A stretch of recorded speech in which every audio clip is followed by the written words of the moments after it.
They published it openly. Less meat, fewer flights, fewer clothes. So why does it feel like it's already starting? There is a document, it is public, and inside it are visions of the future. Some feel reasonable, others feel extreme. Not written as laws, but written as possibilities. And for many people, that is enough to raise a question. If this is being imagined, could it one day be implemented? Especially after what we just lived through. Because not long ago, the world changed very quickly. Businesses closed, people stayed home, travel stopped, jobs disappeared overnight. And for many, it did not feel gradual. It felt immediate. It felt forced. And even now, there are people still dealing with the consequences, financial, legal, personal. So when people see extreme scenarios written down, they don't just see theory. They remember what it felt like when things changed all at once. That matters. But it also helps to understand something important. For decades, governments had plans for outbreaks, quarantine measures, emergency powers, containment strategies. When COVID happened, those plans were activated quickly, rightly or wrongly. That is why it felt sudden. But after that, there was pushback, protests, legal challenges, public debate. And there still are people saying, never again, not like that. That response matters, because even when systems move quickly, they do not move without resistance. So now, we look at what is actually happening.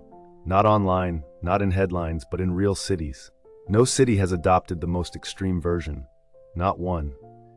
What they have done instead is choose pieces. Not everything, just what fits their system. In Paris, the focus is the city itself. Parking removed, bike lanes added, walking expanded. You can still drive, you can still go anywhere, but driving is less convenient, walking is easier. Some call this a 15-minute city, but there are no gates, no borders, no restrictions on movement. It is not confinement, it is proximity. In London, the approach is different. There are zones. If your vehicle produces more emissions, you pay a daily fee. Cameras read license plates. It is automatic. And this is where concern grows. People say, this is already a tracking system. You may have seen claims about carbon credits tied to vehicles. But what those refer to are emissions standards. Not a personal allowance. Not a system tracking your life. Not something that limits what you can buy. It is the vehicle, not the person. But the feeling is real. Because when something is automated and enforced and tied to behavior, it can feel like something larger is coming. In Oslo, the changes are quieter. They track emissions like a budget, shift toward electric systems, redesign infrastructure. For most people, it feels gradual, not restrictive. So what we actually see is not one system, but many approaches. Design, cost, infrastructure, not direct personal control. And this is where another fear appears. A system like China, where behavior is tracked, scored, enforced.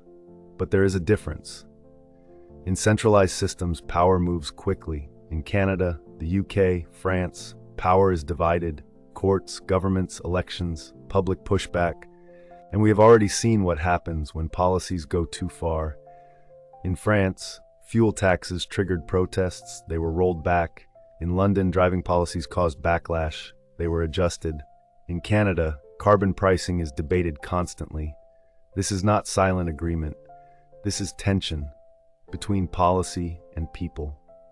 So what people are really feeling is not just policy. It is the fear that autonomy could shrink. That concern is real, but right now we are still in influence, not control. Cities are shaping systems, not controlling individuals. And that line matters, because when it is crossed, people push back. And we have already seen that. So this is about awareness, paying attention, reading what policies actually do, because systems do not define the limit. People do. If you want to go deeper, I've included the link to the documents in the caption. This channel is not partisan. We are pro-autonomy. And if laws ever come, and if laws that control what you eat, what you buy, how you travel, that is when people show up together because your local MP represents you. And when people speak clearly, systems stay in check. not through fear, but through participation. So the real question is, are people still paying attention? Because as long as they are, nothing moves without them.